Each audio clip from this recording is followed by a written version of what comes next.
The following content is provided under a Creative Commons license. Your support will help MIT OpenCourseware continue to offer high-quality educational resources for free. To make a donation or view additional materials from hundreds of MIT courses, visit MIT OpenCourseware at ocw.mit.edu. So today I promised I would play through the second half of the tournament that I started last time, so 2 times ago, before Jennifer Shahade's guest lecture. But before I start, so remember last time we got to the final table? This is essentially the start of the final table. And but before I get into the hands, I want to do a bit of theory first that I've sort of been foregoing so far in this class. And it's essentially what's called the independent chip model, or ICM theory. And essentially what it's used for is, in tournaments, essentially the value of chips is essentially non-linear, because you're not really trying to just get all the chips, you're trying to last as long as possible and move up the payouts. So I want to sort of now formally quantify what this means and how you calculate the EV of your gambles. So far, I think I've just told you, everything I've done so far in this class has been chip EV, and I've told you, just play to maximize chip EV, maximize your expected number of chips, and that's a pretty reasonable way to play. In cash games, it's what you want to do. And in tournaments, it's not a bad approximation. So I don't want everyone after this ICM lecture to think, I got to completely change my play in tournaments, because that's not the case. Essentially, playing to maximize expected number of chips is a pretty good approximation of how you actually should be playing. But there are some small differences in extreme situations, and I'd like to highlight some of that today. So, okay. So this is essentially, so it's this idea of minimizing risk to stay alive and move up the escalating payouts. So I want to make an important distinction, though. When I'm saying we're still trying to maximize our expected amount of money, when I'm saying you should be minimizing your risk in a tournament so that you can move up the payouts, that's different than saying you should minimize your monetary risk. Because I'm still assuming we're trying to maximize our expected money without worrying about risk, but we're only minimizing tournament risk to maximize our expected amount of money. But I'm not saying we should be overly conservative in a tournament and just trying to move up the money ladder slowly when you should be gambling because it's positive money expectation. If you find yourself in this situation, then, if you're trying to play like professionally and just maximize your expected amount of money in every situation, then you should probably play smaller tournaments where this is not really where this doesn't occur too often. I can understand in practice, like if you play poker for fun and you made it far in a tournament and, it's like the top, like let's say 50K and there's like 55 left, I can understand why you might not want to make a positive money expectation play, because you've played this tournament, you're probably not going to be in this situation that many times in your lifetime, and you just really want to cash like the World Series of Poker main event or something. And I think that's a reasonable life decision. I'm not criticizing that kind of life decision, but I'm just saying. But I'm going to talk about all these decisions assuming we don't care about that. We're still trying to maximize expected amount of money. And if you are playing like professionally where you're getting into that situation very frequently, then it is very important to maximize risk in some cases and to maximize your dollar EV, because in tournaments, you're losing most of the time. You really have to win a lot the times that you do win. You can't be content, you can't be content because we made like $30,000 if we could have made like $50,000. So, okay. So what is the exact formula for ICM? So I'm just going to sort of demonstrate how to calculate the value of chips in a tournament with an example. So ICM is essentially a formula to calculate how much your stack is worth in a tournament. So let's suppose there's 3 players left and the payouts are 5, 3, 2. This is a common structure in like sit and goes if you play those, which are like 10-player tournaments. So the statement is essentially your chances of winning the tournament is proportional to your percent of the total chips. And essentially we're assuming this statement is true and we're going to derive from it all the formulas. And the statement is approximately true. There are more advanced ICM calculators that also take into account your position if the stack sizes are rather shallow, because there are some inaccuracies, because this statement it calculates only based on chips. But if you're folding and then you're the button, the next hand, which is the best position, then that's actually sort of an entire big blind better almost than being under the gun the next hand. But look, we're not going to worry about that. We're just going to assume your chances of winning the tournament is proportional to your percent of chips. So how do we calculate this? So you can't really do it by hand in practice. But for this example with 3 people, I'll show you how to do it by hand.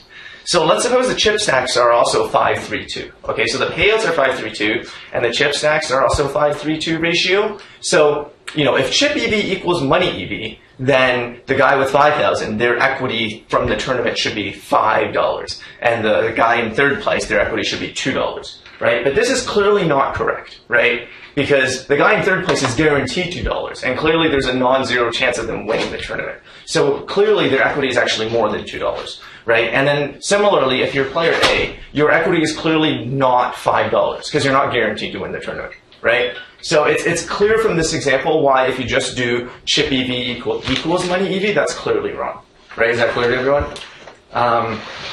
So how do we calculate it? So let's calculate it for player C. So essentially what it's saying, your chances of coming first is 2,000 over 10,000, which is 20%. And then to calculate your chances of coming second, you just condition on each of the other players' winning. So conditioned on A winning, which will happen 50% of the time, we assume that our chances of coming second is 2,000 divided by 5,000, which is the remaining number of chips besides player A. Does that make sense? So player A has 5,000 chips. So between you, who's player C, and player B, there's 5,000 chips in total, and you've got 2,000 of those. So it's 2,000 over 5,000, so it's 0.4. And then if player B wins, then your chances of coming second is 2,000 over 7,000. So overall, your chances of coming second is 0.4. So it's just 50% times 0.4 plus 30% times 2/7, which equals 2/7. So then you can calculate your equity is you're guaranteed $2, and you have a 20% chance of winning, which will give you $3 additional, and then a 29% chance of coming second, which will give you an additional $1. So your equity is actually 289 in this case. It's actually closer to second place than 3rd place. Does that calculation make sense to everyone? So if there's like 5 players, you just have to recursively condition. You have to condition on player A winning and then go through all the possibilities of who becomes second, then go through all the possibilities of who becomes third, et cetera, et cetera. So it's not a calculation you can really do in your head. But it's quite easy to find a calculator to do it for you. You just Google ICM calculator and you punch it in, and even though, it's not like it grows exponentially, but, there's only going to be like 9 players. So it's still fine. It won't take that. The computer can do it instantly, even for 9, 10 players. Okay, so what are some cases where ICM is easy to calculate? So like I said, in cash games, there's no such thing as ICM. You're just playing to maximize expected number of chips. And your goal is essentially, you're sitting down at the cash game looking to get into all-ins, looking to get into favorable all-ins, hopefully winning the person who you're targeting with money. And in winner-takes-all tournaments, it's also the same. Because you're just looking at your chances of winning the tournament, and that's always just your number of chips. So you're just trying to maximize expected number of chips. So as a corollary, once it gets down to 2 players, there's no more such thing as ICM. So sort of 3 is the minimum number of players you need for ICM to be relevant. Once it's 2 players, it's just maximize your chip EV, because there's no sense of, trying to survive in hopes that someone else busts first. Because with only 2 people, for the other guy to bust, you have to take all their chips. Okay, so what are some mathematical corollaries of the ICM formula? So big stacks have money EV less than chip EV. Small stacks have money EV greater than chip EV.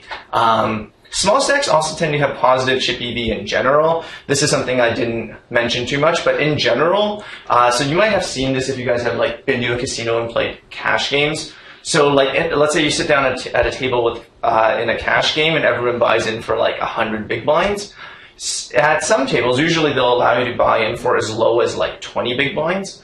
And if you do this, in general, that's going to be positive EV for the guy with 20 big blinds. Because there's situations where they have to where like, let's say they have to essentially, sometimes one guy will raise, one guy will call, and then you can go all in, and then one guy will like go all in on top of you, and the other guy will fold, and then you'll have like dead money. So another thing is, early on in the tournament, ICM is irrelevant. You just want to accumulate chips. So like if you try to do this formula early on in a tournament, what you'll find is essentially essentially you're so far away from the money that none of the things really matter. To maximize your chances of even getting to the money, you just want to maximize your number of chips. So where is ICM most relevant? It's most relevant on the exact payout bubble and on the final table. So roughly speaking, in every poker tournament I've seen, other than like strange ones that are like winner takes all or satellites, the payout looks roughly like this. So it's 0, you go in, and once you hit about top 20% is the bubble. And then there's like a jump here where suddenly you get paid. So this is about 80% get 0. And then, so here there's a jump, and then it escalates slowly until you get to the final table. Sorry, I accidentally switched color. Final table, and then it escalates really fast. So essentially, ICM is most relevant at the points where, like, essentially the derivative or the rate of change of the payout is highest, and those points, as you can see, are here and here. So essentially, it matters most at the exact money bubble and in the final table. Okay, let me clear this. Okay, so some more extreme examples of ICM is you have one chip left late in a tournament when everyone else has thousands of chips. So clearly this chip is worth a lot more than its value as a fraction of the chips, and you're just trying to survive with this one chip, essentially, instead of trying to win more chips. So maybe I'll talk about this in a bit. So in satellites, what satellites are? They're tournaments where you're trying to qualify for a bigger tournament. So essentially, the important thing is, there will be maybe like 100 players and there will be 10 seats, which means the top 10 get an invite to the bigger tournament and then everyone else gets nothing. So I guess the qualifiers for the MIT Series of Poker main event are kind of like this, right? It says you're trying to come, I guess there's other prizes too, but you're essentially trying to come top 10. So this is how that works. And in that case, right, the payout is essentially this. So there's not really much incentive to win. You're just trying to be one of this top 10% that gets paid. So that's another case where ICM has extreme importance, and you often find, or not often, but you can often make a case for folding pocket aces pre-flop, even though you know it's going to have positive chip EV if you call because it's the best possible hand. But because you just really don't want to bust, then you actually want to fold aces. Okay, we'll talk about this a bit more later. Let's get back to the tournament. So this is the final table. So ICM is going to be quite relevant here. And so as I'm talking through my decisions in the hands, I'll talk about sort of the ICM decisions as well. Okay, so this is the first hand, or I think maybe one orbit passed. But so we're at the final table. We're the second biggest stack. And so yeah, we should maybe look at the stack sizes. So we look around at the stack sizes. So what do you notice about the stack sizes? Or like specifically, like how are we doing? How many chips do we have? We have quite a lot, right? Yeah. We have quite a lot, but we're not in first place. There's this one guy who covers us.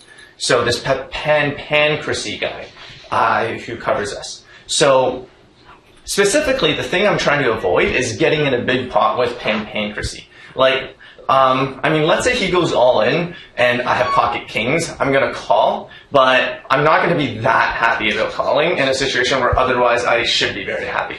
Just because, chances are he's going to have an ace, he's going to have 30% equity. It's still going to be positive money EV to call, but it's so bad if I basically bust right now in 8th place against pancracy.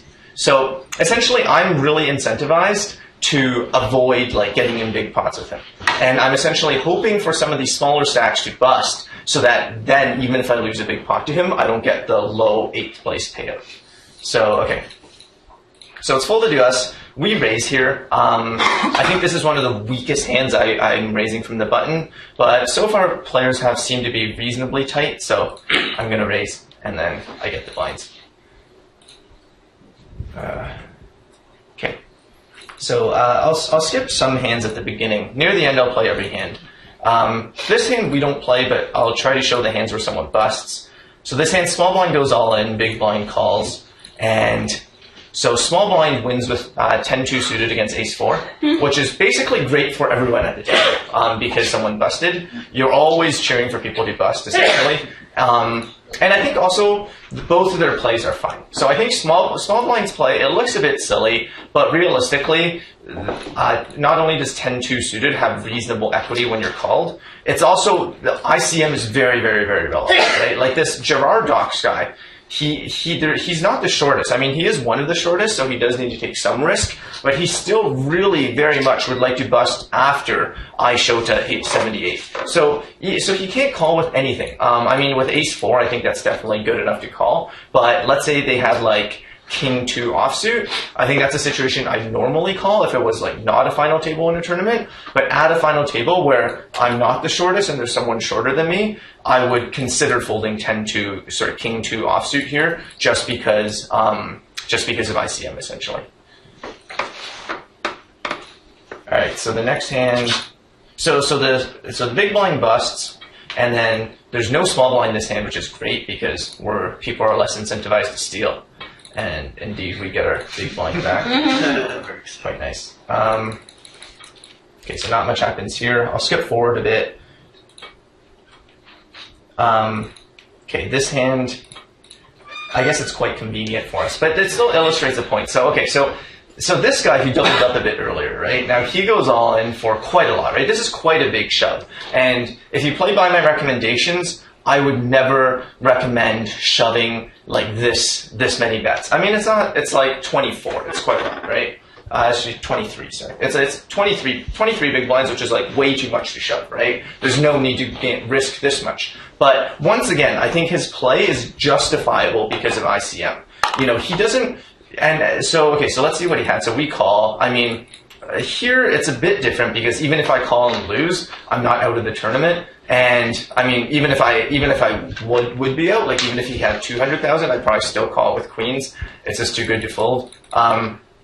So we beat ace queen here, which is great for us. But if you look at the play from his perspective again, it actually seems quite reasonable if you think about it, because, you know, for him, ace queen is a great hand from this position. It's definitely good enough where, you know, if it was between folding and shoving for 23 big blinds, you would definitely rather shove for 23 big blinds. So, you know, the main reason why normally one would criticize his play is because, you know, why doesn't he just raise small with ace queen? Well, understandably, he doesn't really want to incentivize me to like re-raise or him Pancracy to make a re-raise. He essentially wants to minimize the chances that he has to play for his stack in this hand. And the way he does that is essentially by going all in. So you know, looking back at it, I think his play is fine. The only weakness of his play, I think, is it is a bit sort of predictable what his hand is in this situation, because I think like if he had a hand as good as pocket aces, then he shouldn't be doing this. He should just be raising small because it's good enough where he's happy getting it in against me or Pancracy. Whereas, you know, also if his hand was slightly worse, like ace-jack offsuit, I think is a good example. I think ace-jack offsuit is not strong enough to make this all-in play with, but you still want to be raising. So I think there's a small range of hands that you want to be making this all-in play. It's like, I think it's basically exactly ace-queen offsuit, maybe ace-king, maybe ace-queen, ace-king, and then like middle pairs, let's say like between like pocket eights and pocket tens or something. So like the only downside of this play, I think, is essentially his range here is very predictable. It's going to be like ace-jack suited plus ace-queen and pocket eights through tens or something like that. So, but nonetheless, I think because it's a final table, because of ICM, it's fine. He gets unlucky though. He runs into queens. Here we get a walk. Okay, so let's see this hand. So I Shota raises, goes all in. So we call here. We're kind of deep enough where I want to give myself the opportunity to fold if Pancracy goes all in, and we call, and we win. So okay, so I guess I've been running pretty good in this tournament. I just want to point out, there is a lot of selection bias here, right? Because I'm not gonna like play through a tournament where I get all in on the first hand and lose, right? So, I mean, I'm gonna pick a tournament that I made it far in. So, it's in some sense not the best pedagogical example because there is a lot of like selection bias. You know that I'm going to run very good in the tournament I choose to show you guys, but I mean, if it's between that and having the class be over in 5 minutes because I lost, I guess this is the lesser of two evils. All right, so here, yeah. So once again, this is a pretty. It's not that big, but it's a 17 big blind shove, and once again, it's justified by ICM. We fold. Okay, here, queen 7 off. Yeah, I shove. I mean, I think it's probably barely a. I think it's pretty close if chip EV equals money EV. It would be a borderline shove with these smallish antes, but given ICM, I know he's less incentivized to call than usual, so all borderline hands I'm going to be shoving, so I do.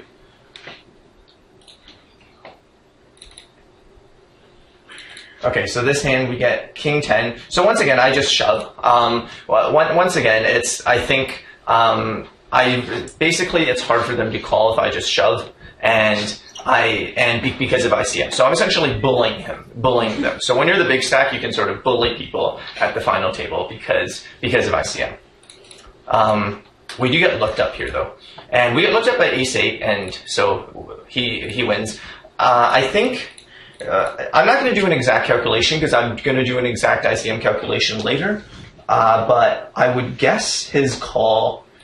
Is very borderline. I mean, it's definitely positive chip expectancy, but the fact that there's this guy with only 57,000 and this guy with 70,000, I think it's a call. But I think like ace 6 is definitely a fold. So I think it's probably one of the weakest hands he should be calling with. I think ace 8 is probably too good. He has to call, but I think it's very borderline in either case because of ICM.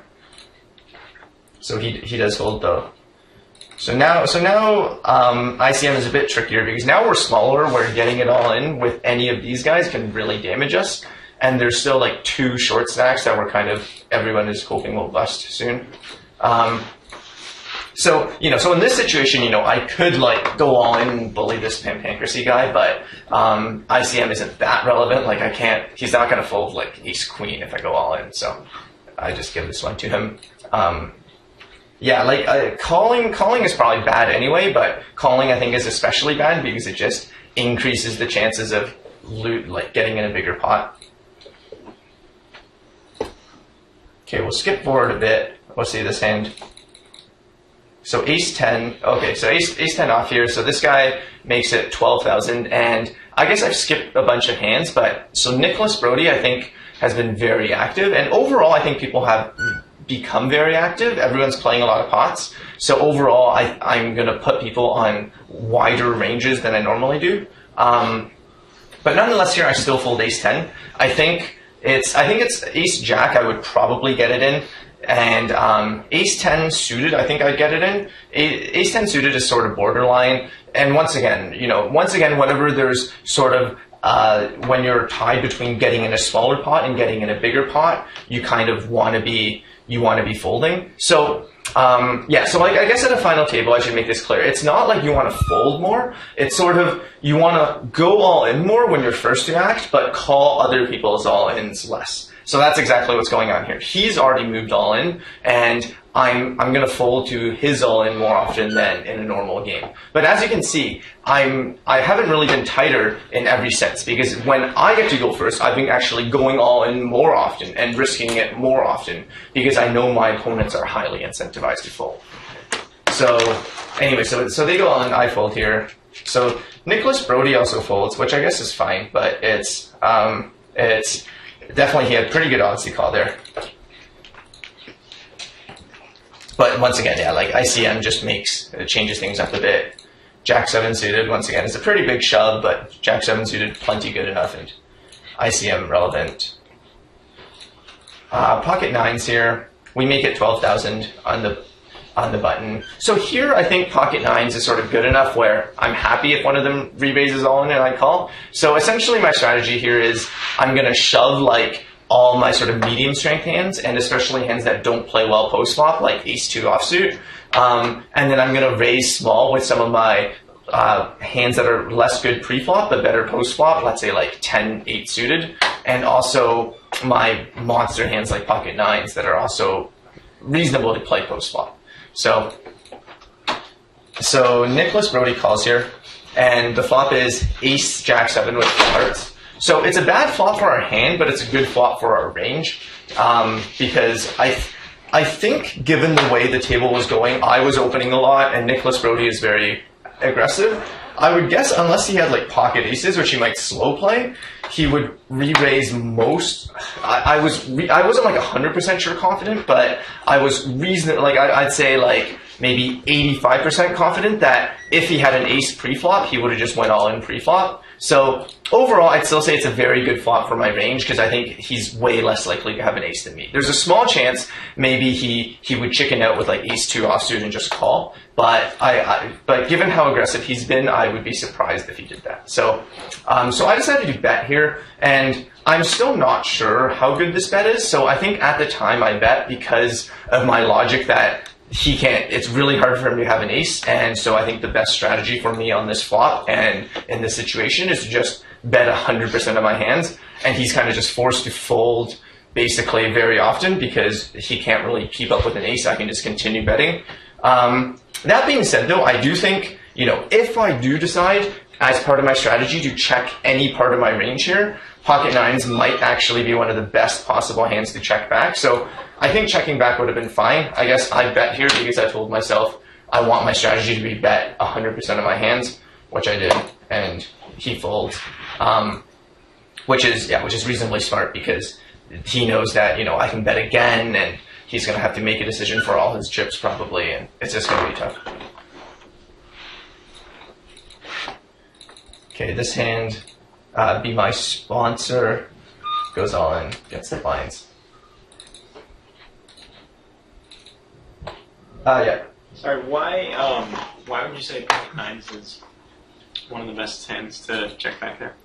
Oh, I think it's basically, I think I very rarely get called by worse, and I get called by everything better. Like, I think he's always calling a jack and usually folding a 7. Like, maybe he won't fold 7-8 with some backdoor draws, but I think he'll usually call a jack, and maybe he'll call 7 sometimes. But I still think mostly it's just, he'll basically fold everything that beats me and call everything that, sorry, he'll fold everything that I beat and call everything that beats me, basically. Yeah, but I still decided to bet nonetheless, just to win the pot there and not give him extra outs if he happens to have like 10-6 suited or something. So, okay, so we'll go through this hand. So, Pancracy raises. He doesn't go all in, which is kind of curious, but LP Mox calls. He calls again. It's checked. And then LP Mox goes all in on the river, takes it down. Okay, Jack 7 here. I guess so once again, Nicholas Brady raises, and then LP Mox goes all in over him and wins a big pot. So I guess I do the same for Nicholas Brady. He's been raising a lot, so pocket 6 is definitely good enough to risk going all in there. Okay, this hand, so we get ace jack suited, and I raise from cutoff. So I've been raising to a fairly small size because the antes are smaller. So that's one thing to remember at a final table is the pots are actually a bit smaller because with only 5 players to ante, the sum of the antes instead of normally being 6,000 is only 3,000 in this case. So the big blind has worse odds to call. So Nicholas Brody goes all in. I look him up with ace jack suited. Definitely good enough. I mean, also at this point, because a number of pots have gone my way, I'm sort of big enough where even if I call and lose this, I'm still, I won't be chip leader, but I'll still have a decent amount of chips. So unfortunately we lose the ace 8 here. So now we're second place, but we're still doing reasonably well. Yeah, so you know, like, I could have just maybe gone all in here. I mean, I guess this guy has a lot of chips, but I could have like raised to a bigger size to disincentivize Nicholas Brody from doing this with a wide range of hands, and then sort of like protecting my stack more from an ICM point of view. But I mean, I'm happy with, I think ace jack suited is just good enough where I'm happy calling his all in, which I should have been in this case. I guess he had ace X, but yeah. Okay, so jack 10 suited here. So yeah, here I just decided to fold. We could consider doing a crazy bluff all in, but I don't think this guy's folding that often. They made a rather big re-raise pre-flop from going 3 times the initial opening. So Nicholas Brody goes all in here, and they do fold. So Nicholas Brody picking up a bunch of chips. So he just takes it down again. He's been raising quite a lot.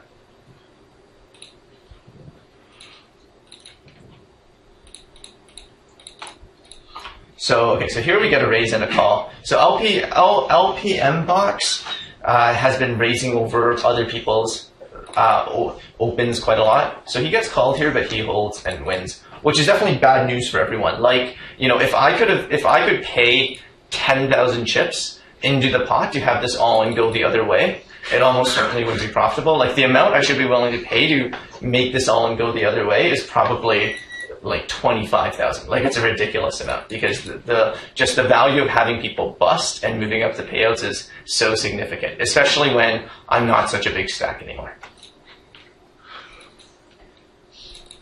Okay, so now this guy, he just doubled up. So yeah, so I guess we were running pretty good, but I'd say in the last 2 or 3 orbits, as you can see, a lot of things haven't been that favorable. We've lost some all-ins, and also people haven't really busted. The chips are sort of just being passed around the table, which is basically not what you're hoping for. So king 10 offsuit, we got a walk. So walk just means everyone folds to you in the big blind. I think we've actually gotten quite a lot of walks at this final table. So something we can keep in mind if we're trying to play exploitatively later. Queen jack, go all in, he folds. So 8-7, I guess LPM box after winning that. So as you sort of notice, the big stacks are sort of the ones who win most of the pots, and this is sort of expected. So whenever ICM is relevant, you would expect that. So although the small stacks have a higher chip EV have a higher money EV than chip EV, usually the chips get transferred from the small stacks to the big stacks, because the big stacks have more license to, you know, go all in first and sort of bully people around. So he takes this one down. Next hand we get jacks here. So Pancracy is actually kind of short now, even though he started the final table as the chip leader, because he's lost a bunch of all-ins. He gets it all in here, and we hold against ace-6. So there's actually an interesting play here. I don't think he should have done it, but this is actually often a good ICM play. So normally I would say in this situation, if you have a good hand, just go all in, because he knows I'm going to call. So with ace-6, he just went all in. But often there's this play called the stop and go, which is in practice not very good. Like, I don't think it would have been here, but it's an interesting theoretical concept, which is instead of going all in, he just calls. Okay, he calls, and then he basically blindly goes all in on the flop. Like, he doesn't actually have to, but this is what players used to do. Like, and you can do this in live poker. What you would do in this situation is you would say call, and then before the dealer even deals the flop, you would just say all in. And this is a legal play. And the point is essentially it's an ICM. Okay, the justification, which I think is mostly wrong but still interesting, is he sort of wants to maximize the chances that I fold. So essentially, okay, this is strictly better, right? Sorry, the fact that he would call, let me see the flop, and then I get to decide whether to put the remaining chips in, sounds like it should be better for me than me having to put all the chips in pre-flop. But the main reason why he does this is because he wants me to have an opportunity to fold my cards and avoid getting in a situation where both of us are playing for our entire stack. So this was sort of the justification for it. So even though you're giving your opponent more information, you're also decreasing the chances that they decide to call to the river card and have more chances of beating you. So, I mean, that justification is correct, but it's just that if you crunch the numbers, usually the situation won't be favorable enough, and usually you don't want to be giving your opponent that extra information. Okay, so finally someone busts. We get Jack 7 off again. So here, normally, I think I would often consider calling this, but I think just avoid. So now the stacks are sort of even. We're the chip leader, but not by a 10. And I don't really want to get in a big pot here, so I decided to just give it to him, even though normally I would definitely call this. King 7 suited, I make a pretty big all-in for 21.5 bets from the small blind and take it down. All right, we'll see all the hands. So we fold 6-3 suited here. Be My Sponsor decided to raise small, which is once again a bit unusual. You usually just want to go all in a situation where ICM is so relevant, and then Nicholas goes all in and he folds.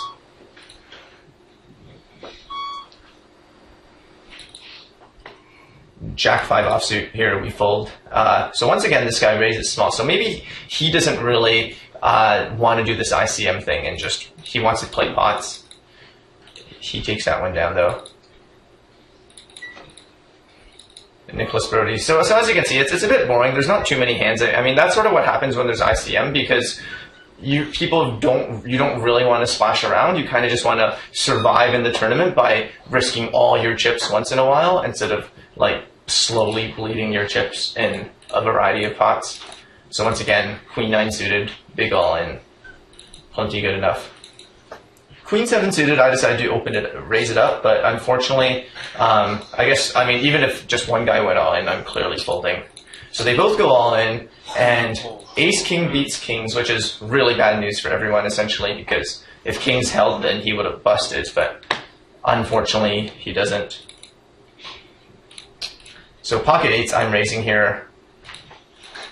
This would have been a gross spot, by the way. I think if Be My Sponsor went all in here, I don't know what would have done. It would have been very gross, because on one hand, I definitely don't want to be folding a hand as good as pocket 8s, but on the other hand, ICM is just so relevant, I think I probably have to fold. So yeah, this is a case where I could have made an extreme, like a hero fold, essentially. I folded a very good hand if Be My Sponsor went all in. So King Jack off, we get another walk. Okay, Jack 10 off. Okay, this hand, I'll tell you what happened, and then we'll take a break, and then I'll analyze it after. This hand I want to analyze in a bit more depth, because I was actually surprised going through the replays, looking at how I played this. So LPM box makes it 16,000, and I re-raised to 44,444. So essentially, I don't have a great hand, but I think this is this hand is too good not to make a bluff with, so that I do that. And then he goes all in. And then I think this is a very tough spot, because my hand isn't good, but when I re-raised, I definitely had if this guy had fewer chips, I would have just went all in myself. I definitely didn't re-raise to this size thinking I would even consider folding if he moved on. But so yeah, the reason I made this size is so that if this guy went all in, I could fold. But as it turns out, he folded and he went all in. And then, so let's analyze this hand after the break. We'll take like a short 2-3 minute break. Okay, I'll get started again. So let's calculate this hand. So I actually decided to go back and calculate this hand from an ICM perspective, because ICM is basically very relevant here. Okay, so let's see exactly how to do this in practice. Okay, so let's first do the chip EV calculation. Okay, let me first do the chip EV calculation. So I have, you can trust that I copied the numbers correctly. So essentially there's 3 possibilities, okay? There's, if I fold, this is the amount of chips. This is the amount of chips I'll have. Okay, so right now I'm only caring about chips. So if I fold, this is the amount of chips I'll have. If I call and win, this is the amount of chips I'll have. And if I call and lose, this is the amount of chips I'll have.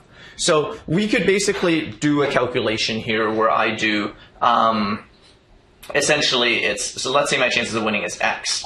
So it's X times, so it's X times how many chips I have if I call and lose, which is 107. I'm going to not write the last 3 zeros. Plus 1 minus X times 402. Sorry, I did this in reverse. Okay, X is my chances of losing. So okay, I'm basically comparing this number versus how many chips I have if I fold. Okay, and then essentially I'm just solving for X, right? So the way I do it is I set these to be equal, and then I calculate X, and that's sort of the break-even X, which tells me what's the minimum equity I need against his range to call. So okay, so we can do that. So I think it turns out to be, so this formula is equal to the fold minus call over, okay, I did it before. Okay, so this will be easy. Okay, so I control Z. So essentially I had 2-to-1 odds, right? I had 2-to-1 odds, so it makes sense that I need about 33% equity to call. Okay, so how do we do this side? So these are essentially the ICM numbers. So essentially the way you calculate this is you Google ICM calculator, and then you just go to the first one. It's usually quite easy to find. Okay, so it's a bit tricky because you have to put in the exact payouts. So I think at the time they were like 18.5. This is all as a percentage of the total pot. So I forget exactly the numbers, but it was something like this. Okay, and then you type in the stack sizes. So it takes a bit of time, and even if you're fast at this, if you conserve your entire time bank from the whole tournament for this one calculation, you probably have enough time to do it, because you're gonna have you'll probably have 2 or 3 minutes of time bank saved up, so you probably can do it. You have to essentially, right, so there's 3 possibilities. I have to calculate, if I fold, not only how many chips I have, but how many chips everyone else has. And then I type them in, and then I can essentially calculate the value of my stack in terms of as a fraction of the total money in the pot. And then similarly, I do it for the other 2 cases, and then I calculate the ICM numbers, and roughly speaking, this is my this is all normalized, but this is roughly my dollar EV in each of these 3 scenarios. And if I do the same calculation, I'll find that I actually need 39.6 equity. Okay, so far does the calculation make sense to everyone? I didn't do all the steps in practice, but I explained how to do all the steps. So this, yeah, if you're fast, it still takes like a minute and a half. But the last part is now we have to open Poker Stove. Now we have to type in Jack 10 offsuit, and then we have to put him on the range. So okay, let's just put him on a. So okay, I suspect that I'm probably going to have to fold because 39.6% is quite a lot. So I'm going to put him on the loosest. I'm going to put him on the loosest range and see if I have 39.6. So let's say he's pretty loose. So he's willing to gamble with, let's say, pocket 4s plus. I mean, another thing that's relevant here is I think it looks like he doesn't have fold equity. Like, I don't think when he's going on here, he suspects that I'm ever folding, or at least he probably thinks I'm calling him the overwhelming majority of the time.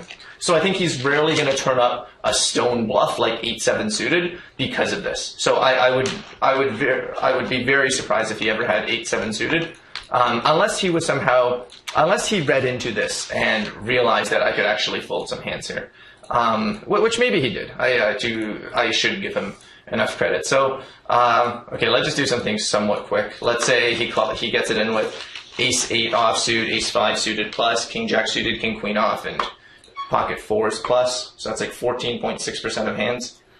So let's do this. So against this we have 36% equity, so that's not enough. We need 39.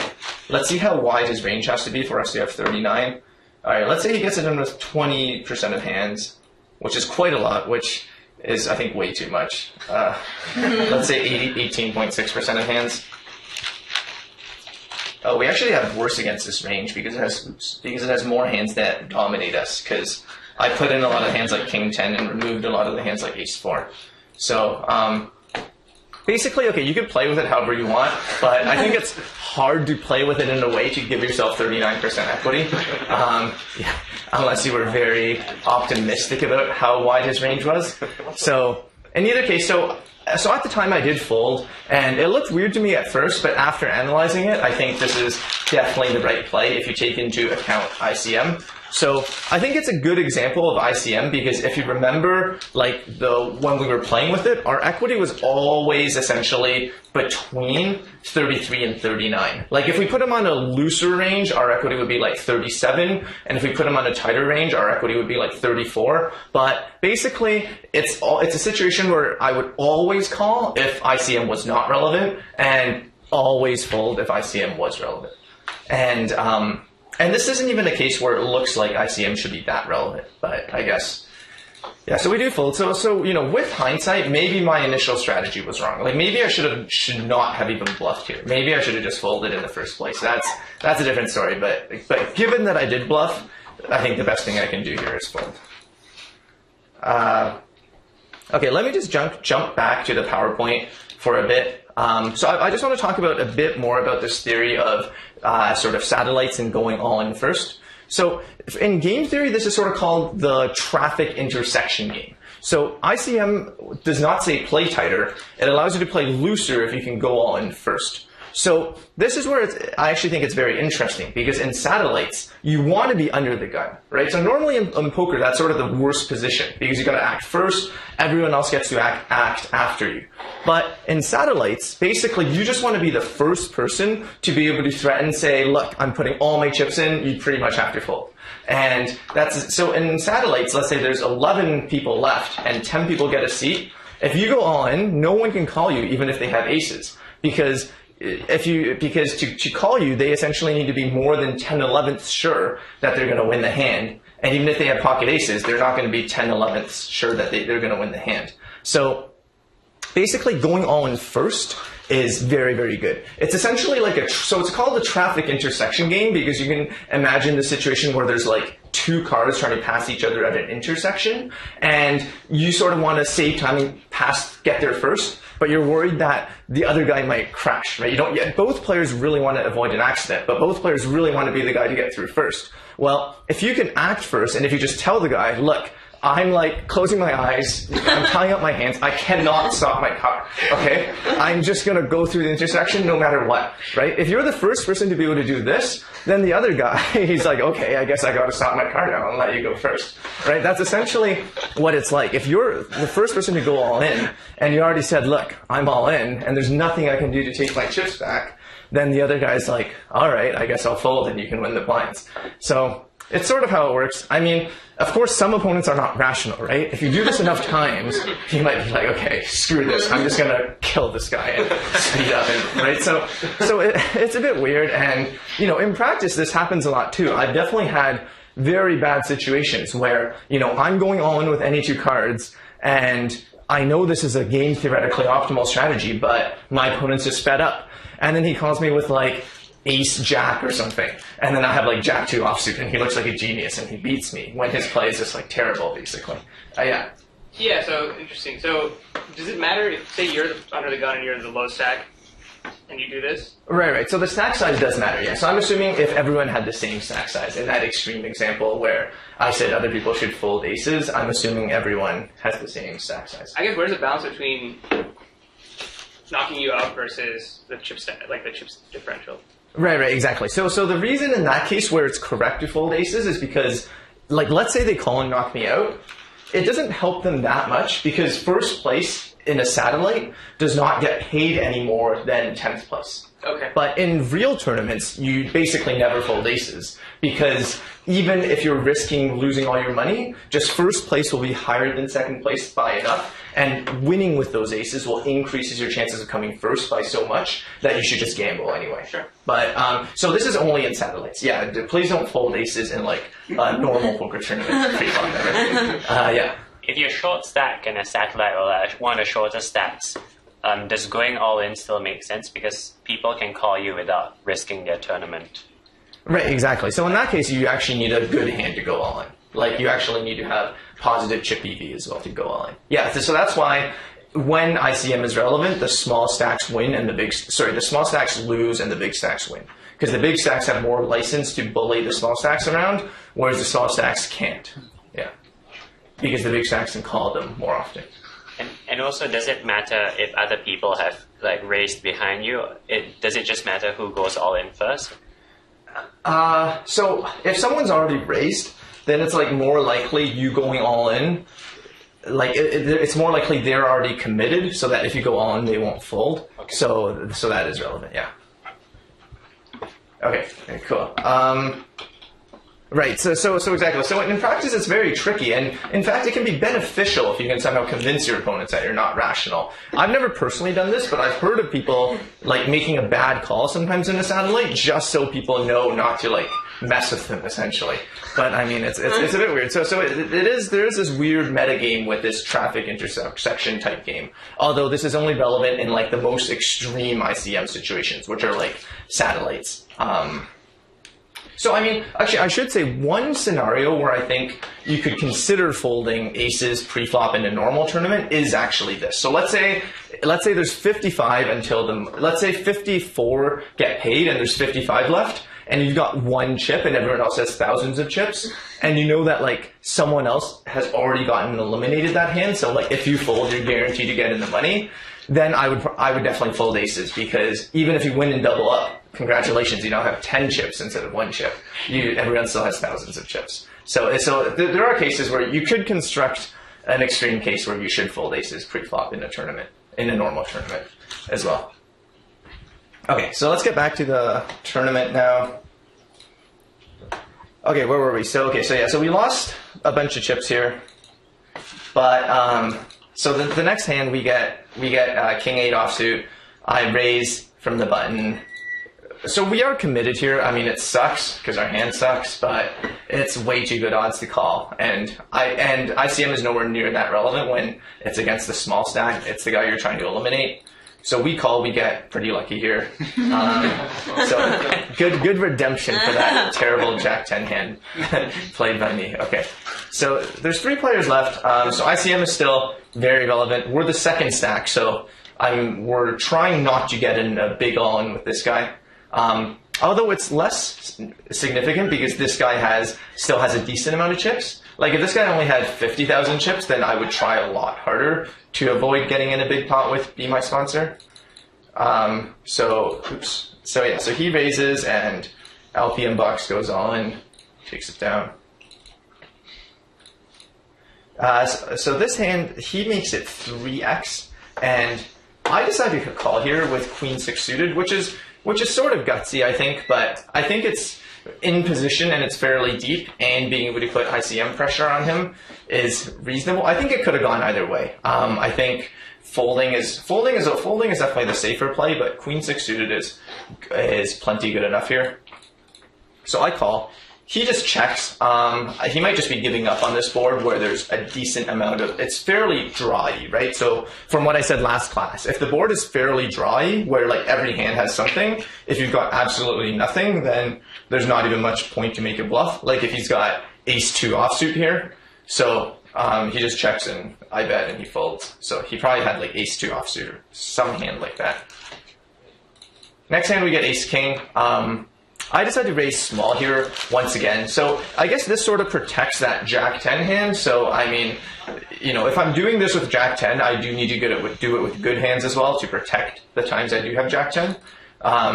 Unfortunately, he guesses correctly. He doesn't fold when I have Jack-10 and folds when I have ace-king. So we still take that one down, and we win the blinds the next hand again. So suddenly we're chip leader by a decent margin after those 3 hands. 9-4 off, I'm not gonna call, so fold to him. So Jack-7, so once again, because of ICM, this guy just goes all in knowing we can't call that much. Takes it down. 7-6 offsuit, I decided to fold. I think that's very reasonable considering they can just go all in on top of that.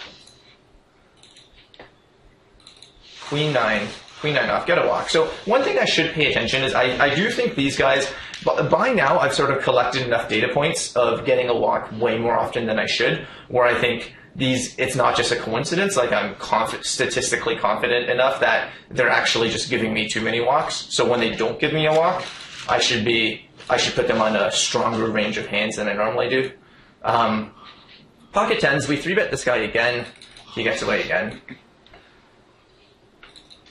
So 6-2 offsuit. So we've gotten dealt good cards, even though we haven't gotten too much action from them. We're still won a bunch of chips from getting good cards.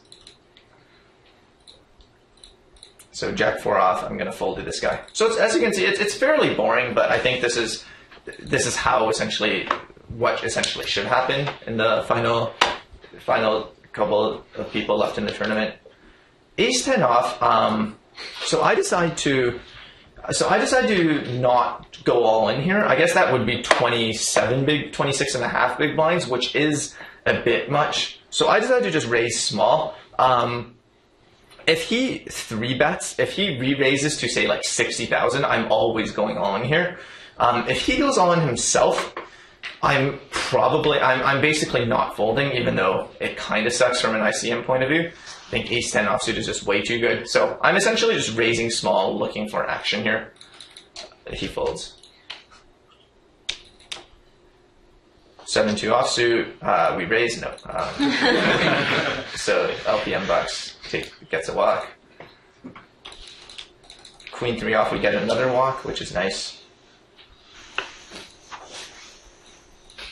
Jack 5 off, I raise here, which is definitely like an exploitative play. It's definitely not, definitely from a Nash equilibrium optimal play point of view, there's no way the optimal strategy is to raise a fraction of hands so big that it includes Jack 5 offsuit.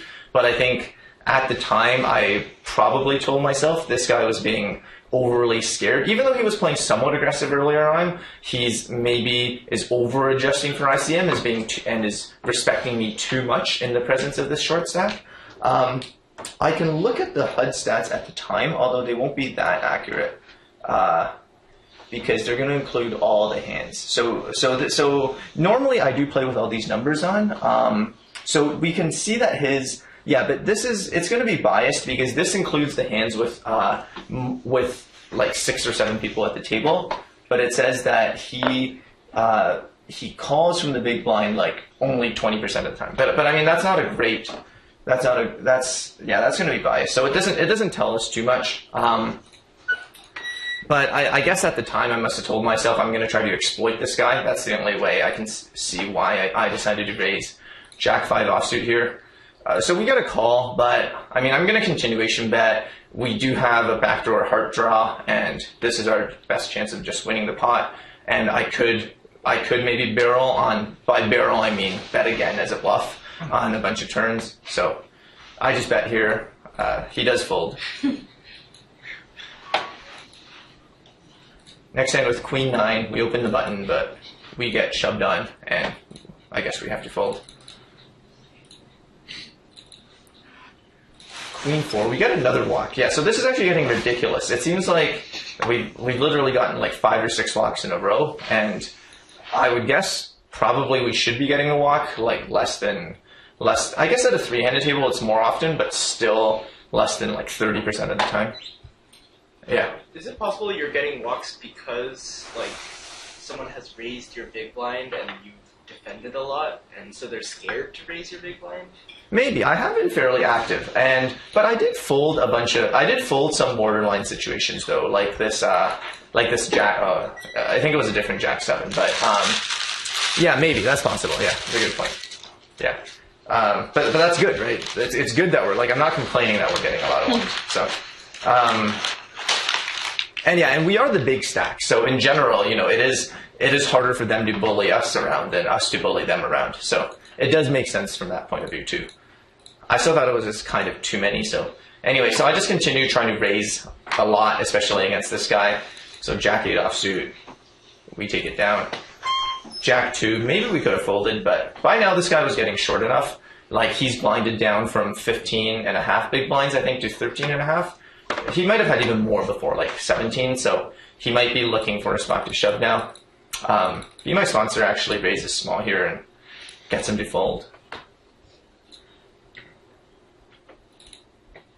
Jack 6 off here We get another walk. I should just skip the hands on big blind since nothing ever happens, which is great for us. So pocket threes here, I just go all in. So I've talked about this before, but what's a problem with this play in some sense? Reversing fly dogs. Right, good. So if I don't do this, if I just raise small, I have bad reverse implied odds, right? But one particular issue sort of is every other time we've made it 25,000, and really nothing's changed, and suddenly we go all in. So it is a bit suspicious where he basically knows we have a hand that has very bad reverse implied odds. He basically knows we have like pocket threes or ace four offsuit or something like that, but it's still sort of hard for him to exploit. Like, sure, you can call like ace nine and exploit us, but I mean, ace nine is already a great hand. Or, you can call like pocket fours and exploit us, but it's not that easy to get dealt pocket fours or a better pair than pocket fours. So here, yeah, even though, against a good player, he sort of knows my range is a very small, specific number of hands, it's still hard for him to, like, he can't really just call Jack 10 suited here. Maybe he can, but probably like Jack 9 suited or Queen 7 suited he can't call because there's still an off chance we have like Queen 9 offsuit or something, so. Oops. So, anyway, so he does fold, but it definitely raises suspicion. Jack 10 off. So Jack 10 off, we just go all in here. So I think, so this is actually important. So normally I would just raise from the button, but by now the big blind has gotten so short that I'm willing to just go all in. Because the big blind is sort of short enough where even if he picks up a hand and calls and beats me, I'm still the chip leader, even if that happens. So the ICM doesn't hurt me that much because, and also just the fact that I'm risking less. And also, the other important thing of the big blind getting short is now the small blind is much less incentivized to gamble than before. Like before, when the big blind had 180K, he was incentivized to gamble against me because it's not that easy to wait for the big blind to bust. But now that the big blind only has 10K, it's easier to sort of just wait and hope that he busts. So basically, ICM becomes a lot more favorable in both cases, and shoving, I think, is very good now with these stack sizes. So we do shove, and we take it down. 9-2 off, so no one usually wants our blinds, but then they both want our blinds. LPM box takes it down. So ace 2, I just go all in here. Basically, same justification as the pocket threes. 8-7 off. I think I probably should have raised this. Even going all in, honestly, might not be that bad. I'd have to do an exact calculation, but I think it's a pretty bad hand, but I think probably I shouldn't be folding, given that I'm the big stack and given that they've both been giving me lots of respect. But I fold, which can't be a big mistake, but I think probably I shouldn't have folded. The next hand, LPM box, goes all in, and we fold.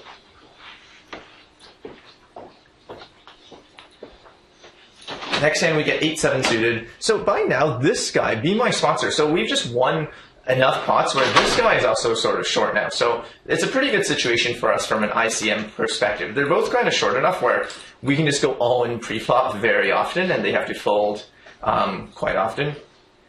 10-7 off is a bit too weak, but I decided to raise. But yeah, this is a bit inconsistent play from my part, because I think for most purposes, 8-7 off is a better hand than 10-7 off. But for some reason, I raise 10-7 off and fold 8-7 off. Ace 5 suited, we get a walk again. Queen 5 off. Yeah, so I just go all in here. I mean, yeah, this is definitely not a plus chip EV all in, but once again, I think ICM by now is relevant enough where it's fine because he just has to fold. We take it down. 10-6 off, I decided to fold. Big blind gets a walk. Get a walk with 6 deuce, pretty good. Ace 2 off, once again, we just go all in, they fold. pocket kings. So I raise small. I mean, yeah, so this is a bit suspicious again. Normally I've been going all in. You know, he raises small, obviously he has pocket kings. So, yeah, I mean, that's basically true. But I mean, also, I think I will do this with some of the weakest hands that I'm not willing to gamble all in with, but still want to raise, like maybe like something like 9-7 offsuit, maybe. But we don't bite, so we just, we take it down. So he goes on, we fold Jack 2 offsuit. Queen 3 suited, go all in. So I'm going to go through this fairly fast. There's a lot of the same stuff. 6-5 off, we fold. Because, yeah, by now they're sort of short enough where they might actually just call us pretty often. So I fold 6-5 off. So here pocket 3s holds against Queen Jack. So this is an extreme ICM spot. So he calls here and he does double up. So the next hand we do have an extreme ICM spot because this guy only has one big blind. So essentially the correct strategy is going to be I'm supposed to shove any 2 cards and he's only supposed to call, I would guess, like maybe like the top 7 or 8% of hands. In a situation he normally should be calling like top 30 or something. So I just go all in, and like even if he has ace 2 offsuit, I'm certain he has to fold. Like even if he has like say king queen and I turn up my hand and show him Jack 7, he probably still has to fold. Just because he really can't bust. Like, yeah, I haven't done the exact math, but you know, I wouldn't be that surprised if you told me like pocket 9s is a fold for him. I wouldn't be that surprised. So yeah. So once again, I go all in because this guy probably can't call. So you do okay. So yeah, we win against ace queen, which is it's kind of crazy that he picked up ace queen with one big blind, but we do win. Some players like to do this thing called like cooperative play to get the big blind to bust. So this is in the history of poker. It sort of was almost customary for the players who have chips in here to basically just all agree to just call and not raise each other and to maximize their chances of busting the big blind. It's sort of a form of cheating in some sense. It's like collusion in some sense. But it's customary maybe like 5-6 years ago for everyone to do this because it sort of benefits everyone else.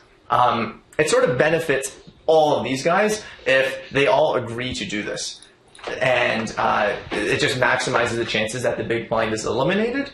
But the issue with this is, unfortunately, there is an option to be selfish, right? Unfortunately, if we both trusted each other completely, we could collude and be like, okay, we're just gonna call, check down every flop, turn, and river, no matter what, so that we can both see the river with any 2 cards and maximize the chances of busting this guy. The issue with this is, players, when you play a game, you're selfish, right? And you want to, if there is an opportunity to bet because you have a good hand, you're going to want to bet. Or like, if there's a draw and you have a good hand, you want to bet to get the other guy to fold. And basically, from a game theoretic perspective, since we have these options, there's no way for us to essentially agree that we're going to just check down and see the river, which is why I consider it collusion if players actually do this.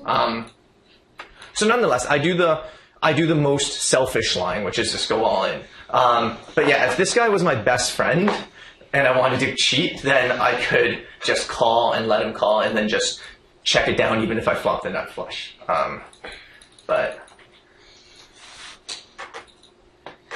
Okay, so now it's heads up, and okay, I'll try to show every hand. Okay, so now ICM doesn't matter, but it would be good to show a bit of heads up play because I don't think we've done too much heads up play in this class. So we call here, and we check. He makes it 32, and I decided to check raise bluff this flop. I think it's close. I mean, I think I probably shouldn't be folding. I think Jack 6 suited has too many backdoor draws on this flop to ever fold, just as part of my strategy. I think I decided that I wanted my strategy to be I'm going to raise good hands like 8s and 4s, and then I'm going to also raise hands with lots of backdoor draws like Jack 6 of hearts. So I decided to do this. So unfortunately he goes all in, so we fold. Doesn't quite work. So queen 10 off, we raise. Oh, so one thing I should say is I think most of you know this, but once a tournament gets heads up, and it's just the small blind and the big blind, the small blind actually has position. So normally when it's small blind against big blind, the big blind has position post-flop, but when it's heads up, as the small blind, you actually have position. So you're very strongly incentivized to play from the small blind. It's just by far the better position because you have position and you have to put in less of a blind. So another cheat so I'm teaching you guys all these different cheats. Another cheat that people used to do, it's not really a cheat, but another sort of angle shoot people used to do back in the day is there would be people who like normally play pretty low stakes, let's say like 25 cent, 50 cent, and then they would sit at these $25, $50 tables. So like where the blinds are 25 bucks, 50 bucks, which is really high stakes for them.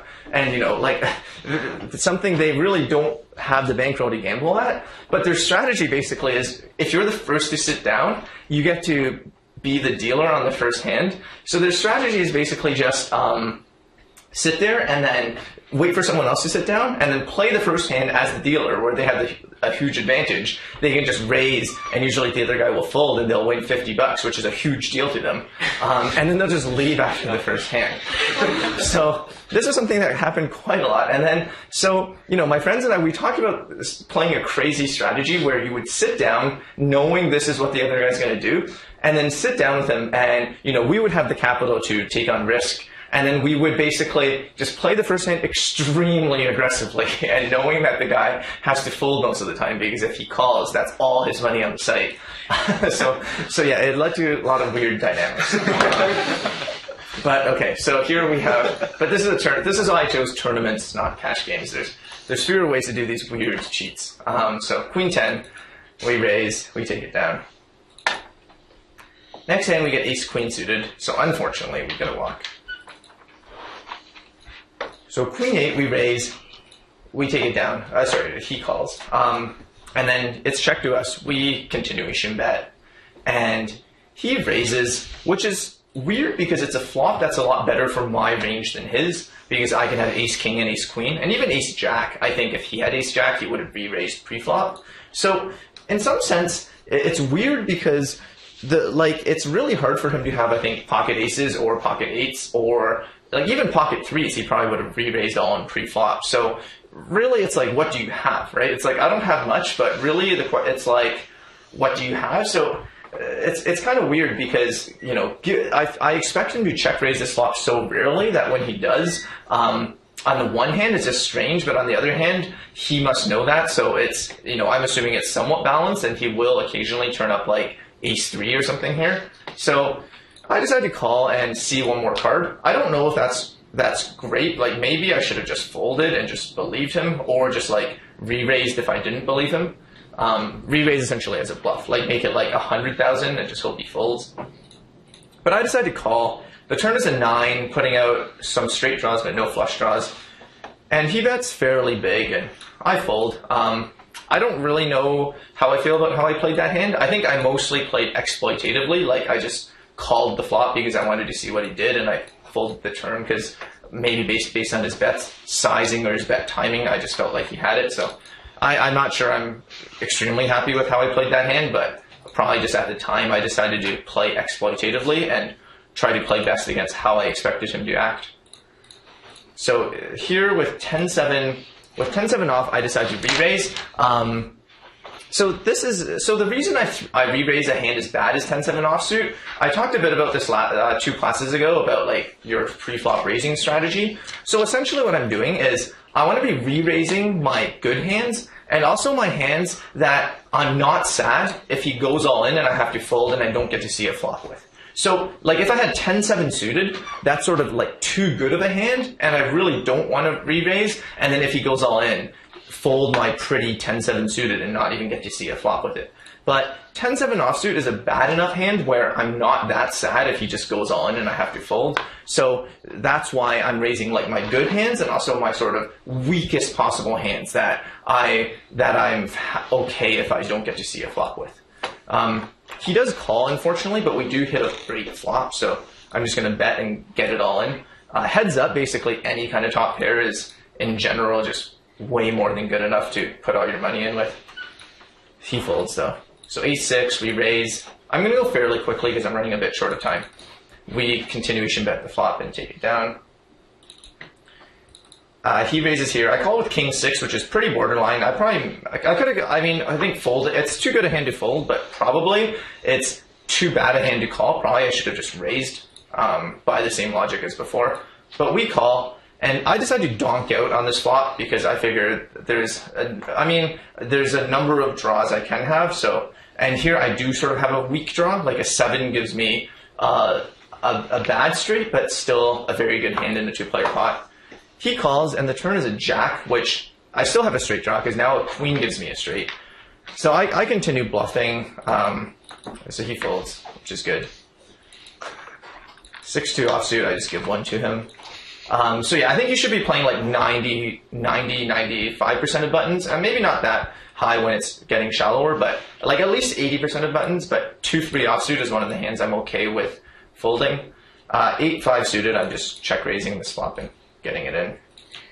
He folds, so yeah. Let's say in heads up you had an opponent that like from the big blind was very likely to 3-bet you. Yeah. Like how would you adjust your range, like opening from the button or the small blind?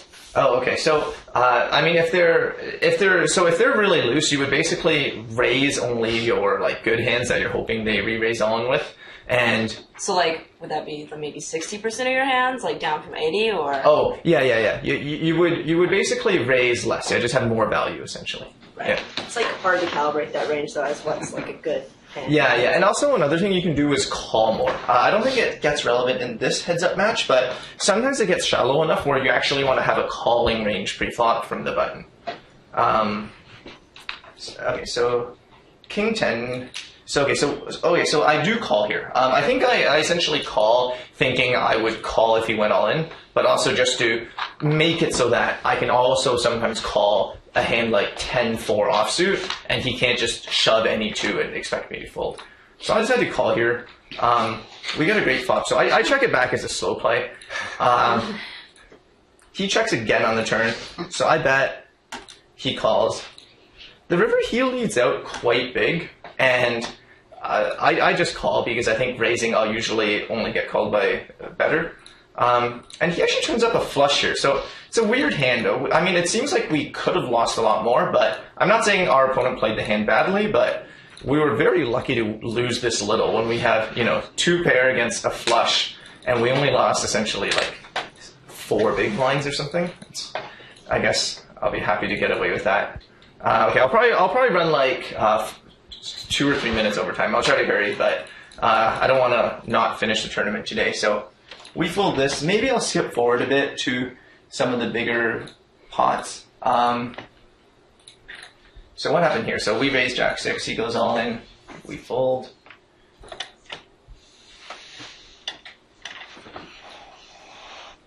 All right, let's go do this one. Okay, so King. So the match has gone on for a bit. He's won a bunch of pots. He's catching up.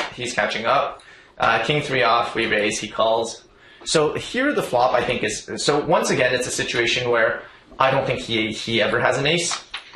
So I'm basically betting 100%.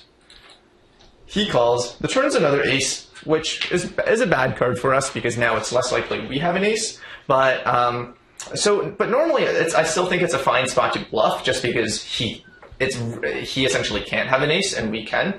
But I think king high is good enough here where I'm gonna win the pot by checking it down with my king high often enough that bluffing is superfluous. So I just check. And it's checked down, and he was actually trapping with king 9 here. So he wins that one. Yeah, and probably he wouldn't have folded. Like, let's say I bet the turn and went all in on the river. Probably he has to call just because it's like almost the best hand he can possibly have. It pretty much is the best hand he can possibly have, other than maybe like 7-6. But I think nothing happens there. So let me see. Okay, so yeah, we lose a bunch of pots because we raise and he re-raises and we fold. So things aren't looking too good. Oh, so I actually made sort of a hero fold here. I think, once again, this is an exploitative play. I would probably never fold this, like, from an optimal strategy point of view. I think an ace in heads up with only 20 big blinds is way too good. But he did just re-raise me 2 hands ago, and I don't know, I think at the time I just felt like he almost certainly had it when he did this, so I made an exploitative fold based on what I thought he had. So the next hand he raises, we go all in with pocket 5s, and we river a 5 in the ace jack, which is pretty sweet. Yeah, I was very surprised. I was basically ready to just leave, and I was probably in some other tournaments, but I basically was ready to close the table and focus on the other tournaments, but somehow we get there. And then the tournament just is easy from there. We get ace-9, we go all in, he folds, and then he goes all in into our pocket 6s, and we hit a straight, so we win. All right, cool. Yeah, so I played through all the hands in a tournament. Once again, yeah, there's a lot of selection bias there, but hopefully you learned some stuff from that. So there's 2 classes left. Next class, I'll sort of wrap up the theory and the exact poker examples. I'll talk a bit more about cash games and show you how to play when you're like really deep, and talk about like post-flop raising. And then Friday we have a guest lecture from Bill Chen, which should be really exciting. He always talks about very interesting stuff. So I'll see you guys around. Yeah.